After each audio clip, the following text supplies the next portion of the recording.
할렐루야. 네, 하나님을 섬기고 예배하기 위해서 오늘 2부 예배에 올라오신 여러분을 주님의 이름으로 사랑하고 축복합니다. 6주 만에 에베소서 강해로 돌아오게 되었습니다. 종교개혁 주일이 있었고 또 11월 한 달 감사 캠페인을 시작하면서 감사에 대한 메시지를 전했고 또 성찬식과 함께 추수감사 주일을 지냈습니다. 에베소서 6장 10절에 끝으로라는 단어는 바울이 에베소 교회에 보내는 편지의 마지막 부분이라는 것을 가리키는 동시에 지금까지 한 말을 종합적으로 정리하면서 가장 중요한 말을 다시 한번 남기고 싶어하는 비장함이 들어있는 단어입니다. 끝으로. 여러분, 신앙생활은 취미생활이 아닙니다. 신앙을 취미로 생각하고 또 교회를 다닌다면 그 사람은 진정한 그리스도인이라고 할 수가 없습니다. 취미로 다니는 사람은 날씨가 좋으면 가고 날씨가 좋지 않으면 가지 않습니다. 취미로 다니는 사람은 그 취미를 그날 컨디션이 좋지 않으면 쉬고 컨디션이 좋은 날 가는 것입니다. 그리고 건강하면 가고 몸에 이상이 있으면 가지 않는 것입니다. 또 기분이 나쁘면 안 가는 것입니다. 그게 취미입니다. 그러나 직장은 기분이 나쁘다고 안 가는 게 아닙니다. 컨디션이 좋지 않다고 안 가는 게 아닙니다. 여유가 있으면 가고 여유가 안 되면 가지 않습니다. 마음이 내키면 가고 마음이 내키지 않으면 가지 않습니다. 자신의 삶에 유익이 되면 가고 유익이 되지 않는다라고 판단되면 가지 않습니다. 그게 취미 생활입니다. 학생은 학교를 취미로 다니지 않습니다. 그런 것처럼 그리스도인은 교회를 취미로 다니지 않습니다. 학생이 공부를 취미로 배우는 것이 아닌 것처럼 그리스도인은 하나님을 취미로 배우는 것이 아닙니다. 삶을 살아가는데 좀 유익한 지식이 될까 봐 교회를 다니는 게 아닙니다. 사도 바울은 그의 마지막 편지인 디모데후서 4장 7절에 순교를 앞두고 이런 이야기를 합니다. 내가 선한 싸움을 다 싸우고 달려갈 길을 다 마치고 믿음을 지켰으니 이제 후로는 나를 위하여 의의 면류관이 예비되었으므로. 사도 바울은 자신의 신앙생활의 모든 전생애를 마치 선한 전쟁, 선한 싸움을 싸운 것이라 비유하고 그리고 다름박질하는 경주로 비유를 하고 있습니다. 특별히 바울은 순교를 앞둔 상황에서 이 글을 쓰고 있었기 때문에 우리의 싸움은 오늘 여기서 끝나는 것이 아니고 내일도 끝나는 것이 아니고 우리가 이 세상에 죽는 순간까지 예수 그리스도께서 재림하시는 순간까지 계속되는 것임을 우리에게 보여줄 뿐만 아니라 끝까지 이 믿음의 선한 싸움을 싸우고 달려갈 길을 마칠 때 의의 면류관을 받을 수 있음을 우리에게 보여줍니다. 권투를 하는데 초반에는 열심히 싸우다가 상대방이 끈질기게 막 버티고 있는데 그래서 마음을 놓아버려서 끝에 KO를 당해버렸어요. 그럼 이긴 거예요, 진 거예요? 진 거죠. 마라톤을 하는데 30km까지 열심히 1등으로 달렸습니다. 누구보다 열심히 달렸습니다. 그런데 이 마의 구간인 3, 40km에서 너무 마음의 어떤 소망도 잃어버리고 절망 가운데 너무 힘들고 몸도 피곤하고 그래서 마지막까지 뛰질 못했습니다. 면류관을 받을 수 있어요, 없어요? 없어요. 그와 같은 것입니다. 디모데후서 2장에서 디모데에게 바울은 이렇게 얘기합니다. 너는 그리스도 예수의 좋은 병사로 나와 함께 고난을 받으라. 무슨 얘기냐면 사도 바울 자신만 이렇게 신앙생활을 해온 게 아니라는 거죠. 디모데에게도 선한 싸움과 경주자의 삶을 살라. 즉 신앙생활을 이렇게 하라고 권면하고 있고요. 어찌 디모데뿐이겠습니까? 우리 모두에게도 해당되는 말씀입니다. 복음서를 보면요, 마태복음, 마가복음, 누가복음, 요한복음 예수님께서 기적을 많이 행하시고 그의 말씀하시는 것이 서기관과 다르니까 사람들이 말씀을 들으려 오고 예수님을 쫓아다녔습니다. 수많은 무리들이 있죠. 예수님의 제자가 되고 싶어 했습니다. 그럴 때마다 항상 예수님께서 너희가 내 제자가 되려거든 하시면서 내민 조건들이 많이 있는데요, 그 가운데 누가복음에 있는 말씀을 함께 보시겠습니다. 누가복음 14장 26절 27절에 보니까 무릇 내게 오는 자가 자기 부모와 처자와 형제와 자매와 더욱이 자기 목숨까지 미워하지 아니하면, 이 말은 자신의 목숨이 부모와 처자와 형제와 자매의 목숨보다 귀하다는 얘기예요. 그 자신의 목숨까지 미워하지 아니하면 능히 내 제자가 되지 못하고, 누구든지 자기 십자가를 지고 나를 따르지 않는 자도 능히 내 제자가 되지 못하리라. 제가 2절만 올려드렸지만 능히 내 제자가 되지 못하리라는 말씀이 그 뒷부분에 여러 번 더 나와요. 그러니까 예수님의 의도를 잘 파악해야 합니다. 예수님은 예수님을 따르는 제자들의 자격을, 그 수준을 낮게 두지 않았어요. 아주 높게 두었습니다. 수시를 보면 6번을 신청할 수 있고요, 지원할 수 있고, 정시는 3번을 넣을 수 있습니다. 그런데 6번 수시를 넣을 때 보통 이렇게 합니다. 하향 지원을 2개 하고, 안정 지원을 2개 하고, 그리고 상향 지원을 보통 2개, 이 정도로 하게 됩니다. 하향 지원은 내가 들어가겠다, 안심해도 되겠다. 그리고 안정 지원은 그래도 될 수도 있고 안 될 수도 있다, 이런 거죠. 상향 지원이 뭡니까? 아무래도 여러 가지로 볼 때 안 되지만 그래도 운이라는 게 따를 수 있으니까, 이번에 여기에 또 운이 좋게 100명을 뽑는데 99명 신청할 수도 있으니까 그래서 한번 넣어보는 거예요. 그처럼 예수님께서 우리에게 제자의 기준을 복음서에 말씀하실 때 정말 아무나 오라고 말씀하지 않았습니다. 아주 높은 기준을, 수준을 요구하고 계시는 것을 여러분 아시죠? 그런데 사람들은 예수님을 따를 때 어떻게 따릅니까? 그냥 취미생활 하듯 그냥 따릅니다. 그러면 안 된다는 것이죠. 여기에 너희가 내 제자가 되면이라고 했을 때, 제자는 예수님의 12 제자들처럼 어떤 꼭 사도들만을 얘기하는 것이 아니라 너희들이 그리스도인이 되려거든, 이런 뜻이에요. 사람들 중에는 그리스도인이 된다는 것을 쉽게 생각하고 취미 생활을 하듯 교회를 다니는 경우들이 있습니다. 그러나 사도 바울은 신앙생활을요, 여러 군데서도 여러분도 잘 아시겠지만 특별히 오늘 본문에서는 영적 전투에 비유하고 있는 것입니다. 이건 단순한 비유가 아니라 실제 상황입니다. 에베소서 6장 10절에서 11절을 보겠습니다. 여러분들의 성경 에베소서 6장 10절에서 11절 제가 읽겠습니다. 끝으로 얼마나 비장합니까? 너희가 주 안에서와 그 힘의 능력으로 강건하여지고 마귀의 간계를 능히 대적하기 위하여 하나님의 전신갑주를 입으라. 아멘. 사도 바울이 끝으로 전하고 싶은 내용은 뒤에까지 길게 되어 있지만 10절과 11절에 함축되어 있음을 볼 수 있습니다.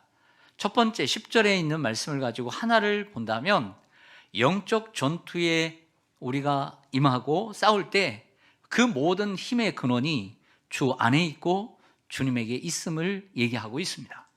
그리고 두 번째로 영적 전투에 임할 때 우리가 꼭 필요한 것은 하나님의 전신갑주임을 말해주고 있습니다. 너희가 주 안에서와 그 힘의 능력으로 강건하여 지고 마귀의 간계를 능히 대적하기 위하여 하나님의 전신갑주를 입으라 라고 했습니다.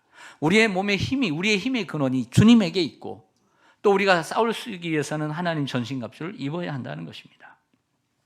여기 하나님의 전신갑주란 당시에 사도 바울이 1차 로마 감옥에 1차 투옥되었을 때 그를 지켰던 로마의 병사들이 입었던 갑옷을 생각하고 이 글을 썼던 것 같습니다. 그래서 이 하나님의 전신갑주라는 말을 쓰는데요, 우리의 대적인 마귀와 영적 전투에서 이길 수 있도록 하나님이 주시는 옷을 의미합니다. 더 나아가 하나님의 전신갑주란 우리를 완벽하게 보호하는 하나님 자신을 의미한다고 할 수 있습니다. 그러므로 신앙생활은 취미생활이 아니라 영혼을 걸고 싸우는 영적 전투예요. 영혼을 걸고 싸우는 영적 전투인 것입니다. 그렇기 때문에 우리는 끝까지 승리해야 될 줄 믿습니다. 그래서 오늘 하나님의 전신갑주 이 본문의 말씀을 가지고 신앙생활을 그러면 어떻게 해야 하는가라는 주제로 말씀을 드리려고 해요. 뭐라고요? 신앙생활을 어떻게 해야 하는가라는 주제로 말씀을 드리려고 합니다. 첫째, 신앙생활은 편하게 하는 것이 아닙니다. 이 말씀을 드리고 싶어요. 제가 오늘 이 말씀을 묵상하면서 풀어서 쉽게 어떻게 하면 말씀드릴까 하는 가운데 신앙생활은 편한 게 아니구나 라는 걸 느꼈어요. 신앙생활은 군인처럼 긴장하고 깨어 있어야 합니다.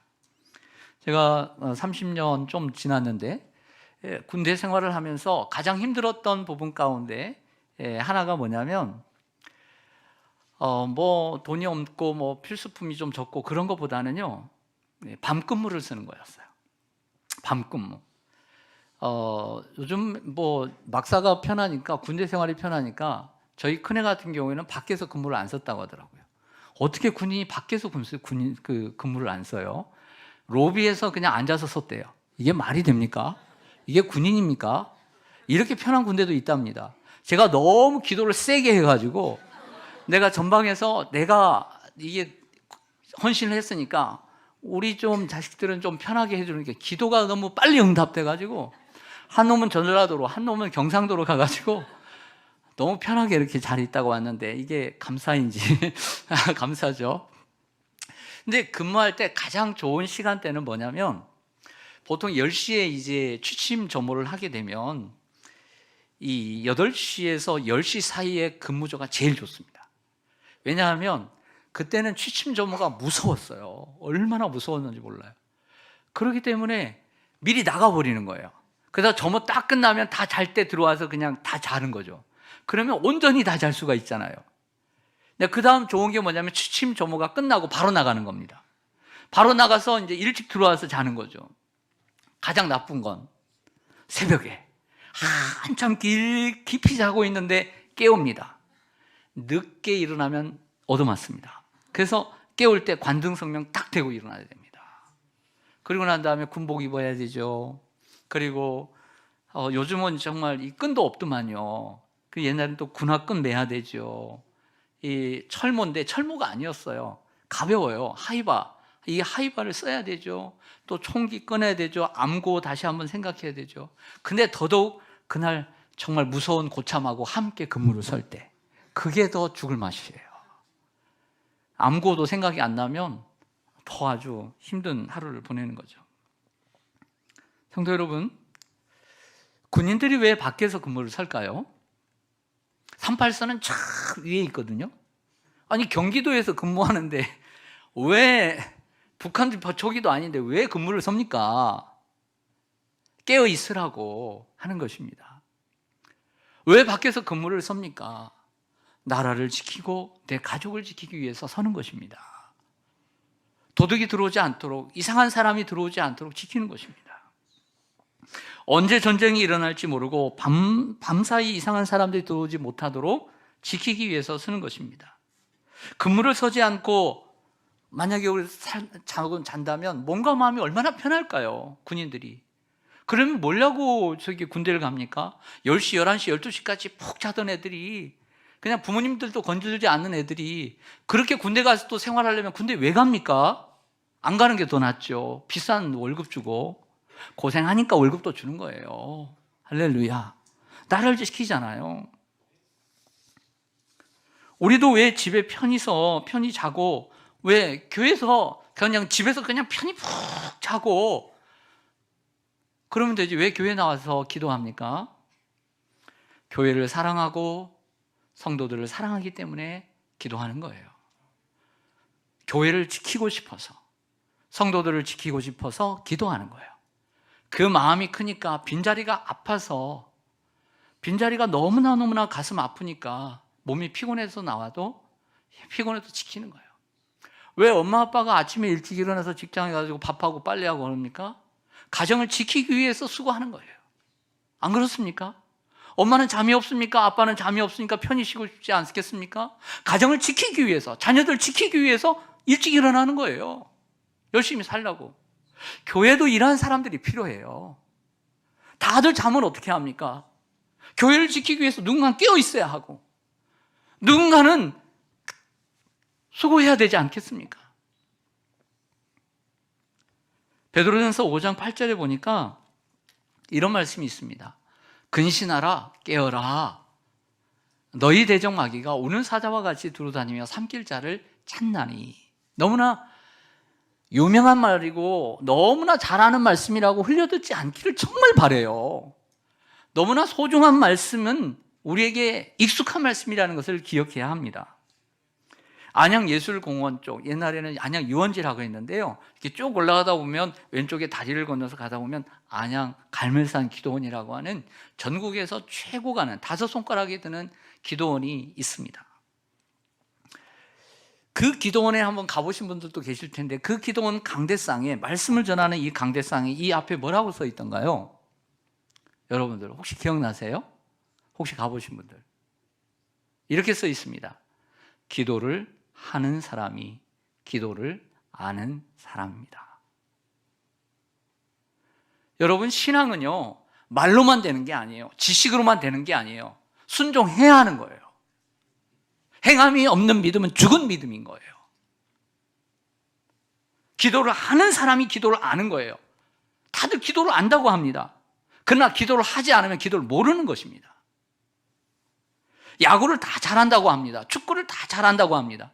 근데 축구할 줄 모르고 축구도 안 하고 야구도 모릅니다. 하지 않습니다. 그 축구와 야구를 아는 것이 아닙니다. 갈멜산 기도원에 가서 기도했다고 자랑하지 마십시오.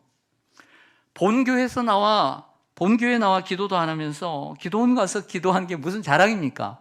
이는 마치 학생이 학교에 가서는 엎드려 자고 딴짓하다가 밤에 비싼 수업료 내고 학원에 가서 배우고 공부하는 것과 똑같은 격입니다. 기본에 충실한 성도가 되기를 원합니다. 사랑하는 성도 여러분, 만약 여러분이 신앙생활을 하는 데 있어서 참 요즘 몸이 편하다, 신앙생활 잘못하고 있는 거예요. 100%. 신앙생활은요, 어느 정도의 피로와 어느 정도의 피곤과 어느 정도의 힘듦이 함께 있어야 되는 거예요. 이렇게 생각할 것 같기도 해요. 너무 피곤해요. 그러나 항상 피곤만 있는 게 아니에요. 하나님께서 은혜를 주셔서 성령의 충만함을 주셔서 억지로가 아니라 기쁨으로 그 일을 감당하게 되면 그 피곤도 물러가고 피곤도 모르게 그 일을 하는 거예요. 여러분, 세상의 모든 일이 힘들다고 힘든 일입니까? 그렇지 않습니다. 하기 싫으면 더 피곤해지는 거예요. 하고 싶으면 세상 사람들이 볼 때 피곤해도 나에게는 피곤하지 않는 거예요. 그 사람들이 힘들다 하지만 그것은 나에게 행복이 되는 거죠. 할렐루야. 그렇지 않습니까? 몸이 힘들어야 영적으로 건강해지는 것입니다. 운동선수들 보세요. 힘들게 훈련해야 좋은 결과가 나오는 것입니다. 올림픽에 나가기 위해서, 그리고 선수로 뽑히기 위해서 하루도 빠짐없이 몸을 힘들게 해야 선수로 뽑히고 그 어려운 경기에 면류관을 얻을 수 있는 거예요. 우리도 마찬가지입니다. 어느 정도의 몸이 피곤해야 돼요. 요즘 제가 얘기를 안 했었는데 우리 김웅수 장로님께서 은퇴를 하셨는데 평생 또 가정을 위해서 수고하시고 섬기시다가 직장 생활 때문에 사실은 한 주 주일 성수하고 또 한 주는 직장에 다니고 그러셨어요. 그래서 이제 연세가 많이 드시고 이제 직장을 다닐 수가 없으니까 이제 집에 계십니다. 근데 한 달 전부터 이상한 현상이 나타났습니다. 1부 예배에 나오시는 거예요. 2부 예배에 참석하시는 거예요. 3부 예배에 참석하시는 거예요. 오후 예배에 참석하시는 거예요. 그래서 제가 걱정이 돼서 무리하지 마세요, 장로님. 제가 그랬어요. 무리하지 마세요. 어느 날 그 감동이 왔다는 것입니다. 계속 하실 수도 없겠지만 이처럼 하나님이 감동해 주실 때는 순종하는 거예요. 할렐루야.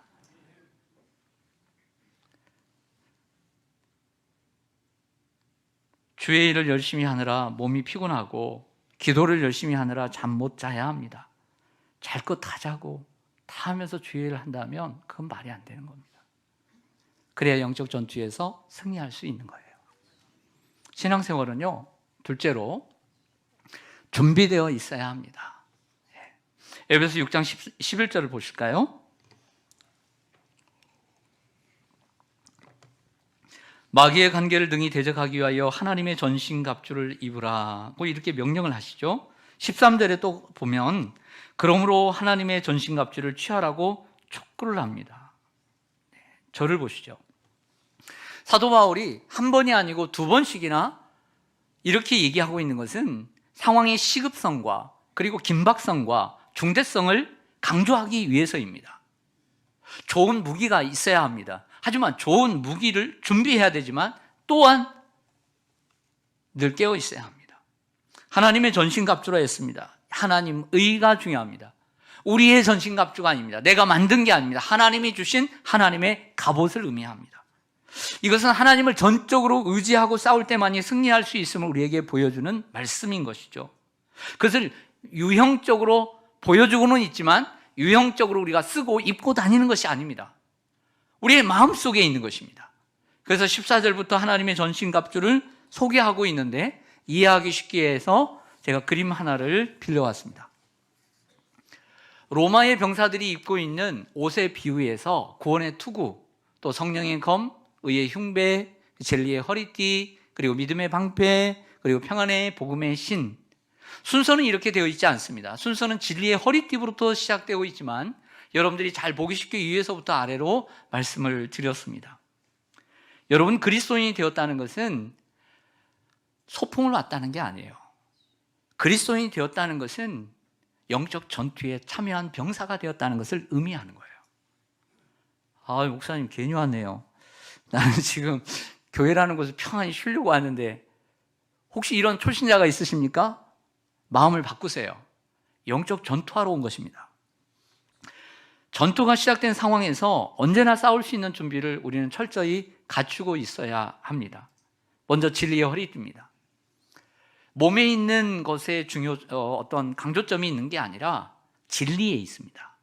진리는 예수 그리스도에게 있는 것이죠. 예수 그리스도 안에서 발견되는 것이고 예수 그리스도 자신이 바로 진리입니다. 내가 곧 길이요 진리요 생명이니 나로 말미암지 않고는 아버지께로 올 자가 없느니라. 진리가 너희를 자유케 하리라 했습니다. 예수 그리스도 안에서 그 참된 진리를 발견하고 그 안에서 참된 자유를 누리며 사시기를 소망합니다. 의의 호심경, 이 가슴에 붙이는 의의 호심경입니다. 우리의 의는 행위로 말미암지 않고 오직 예수 그리스도를 믿음으로 얻어진 하나님의 의입니다. 이것을 의롭다 칭함을 받았다 해서 한자로 칭의, 법적인 용어로 칭의라고 부르는데요.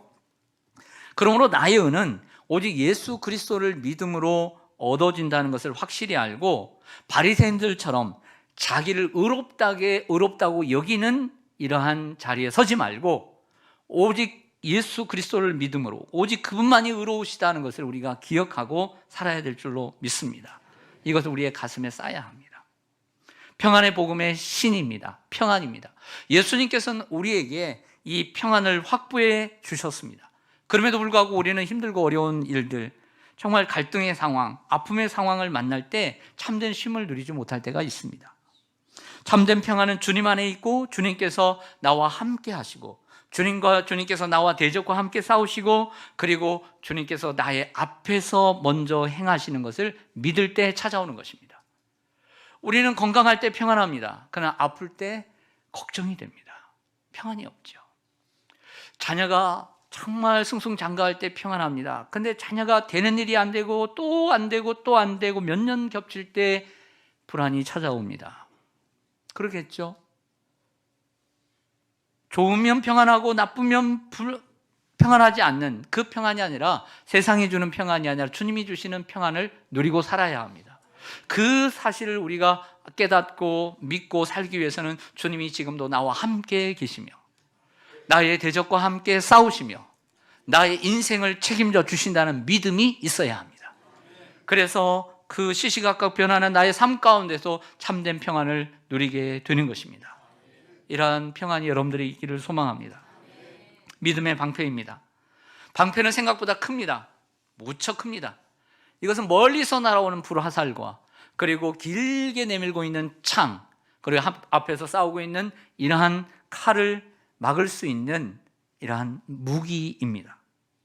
여러분의 삶의 문제가 닥쳐올 때 어떻게 대처하십니까? 사방에서 여러분들에게 삶의 문제가 화살처럼 날려들을 때 여러분들은 어떻게 막으십니까? 무리가 마치 방패를 붙잡고 막는 것처럼 우리가 하나님을 붙잡고 막아야 합니다. 그것이 믿음입니다. 여러분들 어려운 일이 있을 때 여러분들은 믿음으로 대처하십니까? 아니면 생각으로 대처하십니까? 믿음으로 대처하십니까? 지식으로 대처하십니까? 믿음으로 대처하십니까? 마음으로 대처하십니까? 믿음으로 대처해야 될 줄로 믿습니다. 그래야 승리할 수 있습니다.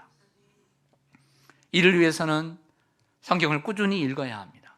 기도에 힘써야 하고 교회가 베풀어 놓은 예배에 열심히 참여하고 그리고 성도의 교제에 힘쓰고 봉사를 꾸준히 해야 합니다. 성도의 관계가 원만하고 그리고 돈독할 때 마귀가 틈을 타지 못하게 되는 것입니다. 또한 구원의 투구입니다. 여러분은 구원의 확신이 있으십니까? 그리고 오늘 당장 여러분들이 영혼을 주님께서 거두어 가신다면 구원받을 확신이 있으십니까? 이러한 확신을 가리키는 것입니다. 이 5가지는 모두 다 방어형 무기들이었습니다. 근데 마지막 6번째는 성령의 검, 곧 하나님의 말씀을 가지라. 공격형 무기가 등장을 하고 있습니다. 예수님께서 공생애를 시작하시기 전에 광야에서 며칠을 금식하셨죠? 40일을 금식하셨어요. 얼마나 배가 고프셨겠어요. 하나님이시고 인간이신 그분이 얼마나 배가 고프셨겠어요. 근데 그때 마침 때를 잘 찾아서 마귀가 찾아옵니다. 돌덩이가 떡덩이가 되게 하라. 또 저 성경 꼭지기에서 뛰어내려라. 시편 말씀에 너희가 천사들이 너희의 발을 붙들어 주리라. 하나님 말씀을 인용을 합니다. 아주 이상하게. 그리고 나에게 경배하라. 이 보이는 모든 것들을 너희에게 주리라고 얘기하지만 예수님은 그 마귀의 대적 앞에, 간계 앞에서 오직 하나님의 말씀으로 이긴 줄로 믿습니다. 그러므로 우리는 하나님의 말씀을 열심히 배워야 합니다. 하나님의 말씀을 달달달 외워야 합니다. 지식을 가져야 합니다. 그런 단순한 지식이 아니라 하나님의 말씀을 때와 장소에 따라서 능수능란하게 사용할 수 있는 능력이 있어야 합니다.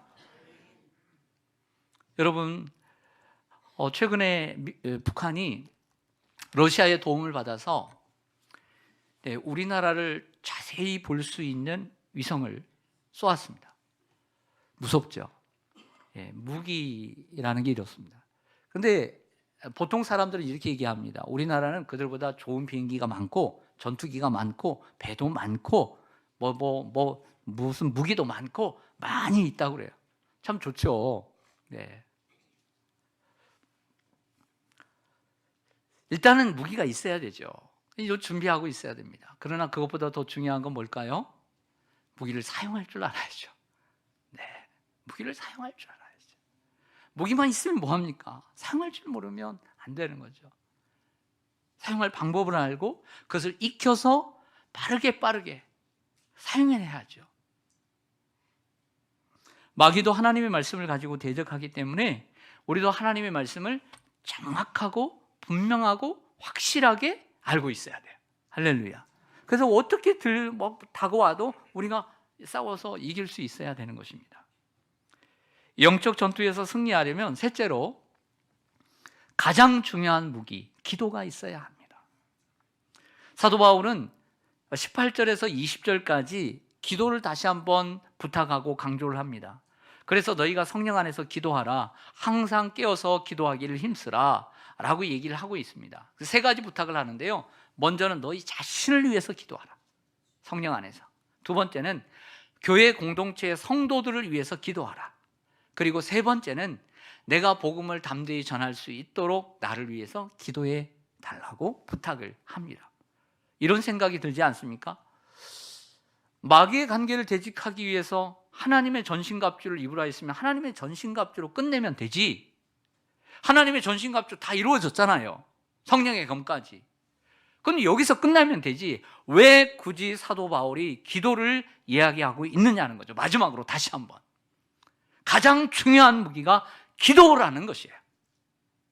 우리가 아무리 무기가 있어도 우리가 잘 활용해야 하는 것처럼, 또 활용하면 뭐합니까? 얘기합니다. 우리 군인들이 저희 군대 다닐 때 60만이었습니다. 지금은 곧 30만 대밖에 안 된다고 합니다. 그래서 사단들이 사라집니다. 통폐합됩니다. 철원에 갔더니 운전기사가 그러더라고요. 자기도 여기에 군대를 30년 하고 이제 택시 운전을 하는데 불안하대요. 무기가 있으면 뭐합니까? 병사가 강해야죠. 할렐루야. 사람이 강해야죠. 군인이 강해야죠. 그래야 나라를 지키죠. 그러기 위해서는 우리 성도들도 기도해야 합니다. 그만큼 기도가 영적 전투에서 중요하기 때문에 사도 바울이 말하는 것입니다. 기도는 하나님을 의지하는 것입니다. 신앙생활은 나를 의지하는 것이 아닙니다. 나의 경험을 의지하는 게 아닙니다. 하나님을 전적으로 의지해야 합니다. 나를 의지하는 그 순간 마귀에게 점칩니다. 100번 싸워도 100번 집니다. 그리스도인 가운데 영적 전투를 위해 갖춰야 할 준비는 철저히 하지만 정작 쌓아야 할 기도가 없어 자기 능력의 한계가 쉽게 드러난 사람이 허다합니다.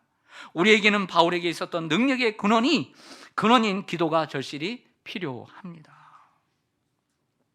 이야기 하나 하고 마치겠습니다. 이전에 버마라고 불리는 현재 미얀마가 있습니다. 인도 차이나 반도의 5개의 나라 가운데 하나인데 가장 미개하고 캄보디아보다도 필리핀보다도 베트남보다도 더 미개한, 태국보다도 미개한 이 버마, 라오스보다도 어떻게 보면 더 미개한 나라가 있습니다. 우리나라에는 언더우드 또 아펜셀러와 같은 최초의 선교사가 있는 것처럼 각 나라에도 최초의 선교사가 있는데요. 미얀마의 최초의 선교사는 아도니람 저드슨 저분입니다. 이분은 미국 태생입니다. 그가 24살에 미얀마로 들어가 34년 후에 단 한 차례 미국으로 휴가를 보낸 것 빼놓고는 38년 동안 미얀마를 위해 자신의 삶을 바쳤습니다.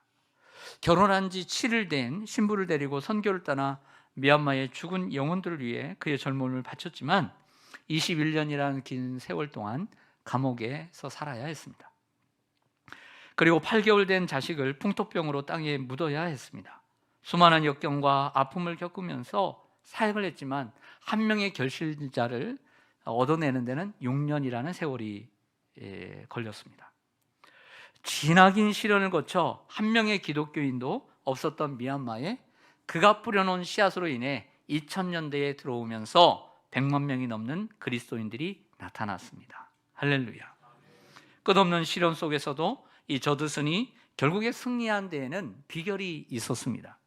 사실은 그는 16살에 대학에 입학할 정도로 수재였습니다. 20살의 나이에 그가 선교하고 싶었던 나라는 인도였습니다.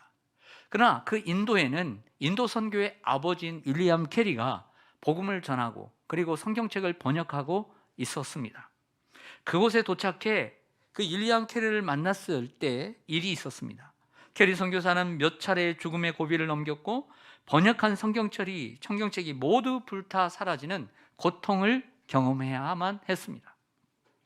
저드슨은 무엇이 수많은 위협과 역경 속에서 윌리엄 캐리가 승리할 수 있었는지 그 비결을 물었습니다. 윌리엄 캐리는 그 저드슨을 데리고 그 정원의 한 구석으로 데려갔습니다. 그러면서 이렇게 얘기합니다. 이곳이 내가 바로 하나님을 예배하는 곳입니다. 이곳이 내가 하나님께 기도하는 곳입니다. 그리고 저 하나님께서 만드신 아름다운 꽃들을 바라보며 내가 묵상하는 곳입니다. 나는 매일 새벽 5시에 이 자리에 와서 하나님께 기도합니다. 그리고 하나님이 지으신 저 꽃들을 바라보며 묵상합니다. 6시경에 들어가서 아침을 먹고 하루 일과를 시작합니다. 그리고 하루 일과를 마치면 다시 저녁을 먹고 성경책을 들고 이곳으로 다시 옵니다. 기도를 통해 하나님과의 만남이 있었기에 윌리엄 캐리는 영적 전투에서 승리할 수 있었고 인도를 하나님께 올려드릴 수 있었습니다. 그리고 그 힘은 저드슨에게도 전달되어 불교의 도성인 양곤과 그리고 미얀마가 기독교의 복음으로 꿈틀거리기 시작하게 된 것입니다.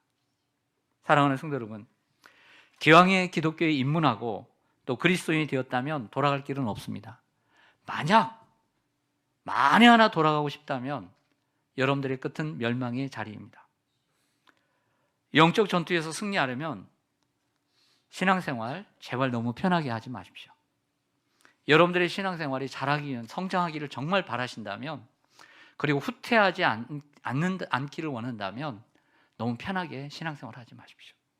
이 시대를 본받지 마십시오. 하나님이 기뻐하시고 온전하시고 하나님이 원하시는 신앙생활을 하십시오. 우리 예수님께서는 그 하나님께서 맡겨주신 사명을 감당하기 위해서 항상 피곤을 무릅쓰고 머리 둘 곳조차 없이 열심히 사역을 하셨습니다. 그리고 늘 깨어 기도하셨고 영적 무기를 사용해 마귀를 이기셨습니다. 저와 여러분도 복음의 갑주를 입고 하나님의 전신갑주, 오늘 설교를 뭐 할까? 하나님의 전신갑주를 생각할 때 이렇게 생각해 주셨으면 좋겠어요. 신앙생활은 어떻게 해야 하는가? 이렇게 적용을 하셨으면 좋겠어요. 하나님의 전신갑주는 구원의 투구야, 의의 흉배야, 진리의 허리띠지, 평안의 복음의 신이지, 믿음의 방패지, 그리고 성령의 검, 하나님 말씀이야. 저보다 잘 외우는 사람은 없잖아요. 그렇죠? 외우는 게 중요한 게 아니잖아요. 신앙은 실천이죠. 기도를 하는 사람이 기도를 아는 사람이다. 사랑하는 여러분, 믿음이란 실천이에요. 믿음이란 실천이에요. 실천하지 않는 믿음은 안 됩니다. 그래서 하나님의 전신갑주를 입고 늘 기도하면서 맡은 자리에서 충성하는 저와 여러분 되시기를 소망합니다. 아멘. 기도하겠습니다.